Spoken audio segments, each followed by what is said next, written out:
आणि आता एक मोठी बातमी, आदर्श नागरी सहकारी पतसंस्था घोटाळा प्रकरणी एक मोठी अपडेट येते। गुंतवणूकदारांचा जिल्हाधिकारी कार्यालयात आंदोलन सुरू आहे।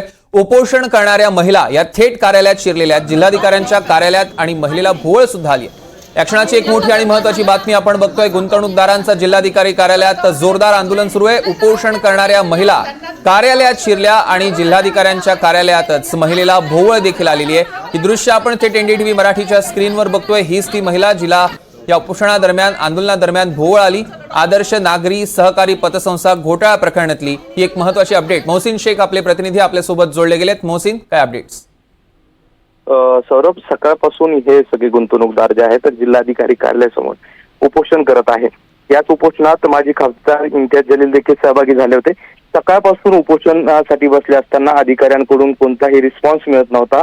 त्यामुळे या उपोषण करणाऱ्या महिलांपैकी 4 ते 5 महिला अचानक जिल्हाधिकारी कार्यालयात घुसल्या आणि अधिकाऱ्यांची भेट घेण्यासाठी त्या आतमध्ये जाण्याचा प्रयत्न करत असतानाच पोलिसांनी त्यांना अडवलं। दरम्यान याच वेळी एका महिलेला भोवळ आली, चक्कर आले आणि ती त्या ठिकाणी कोसळली। आता डॉक्टर देखील त्या ठिकाणी पोहोचले आहेत, तिच्यावर उपचार देखील सुरू करण्यात आले।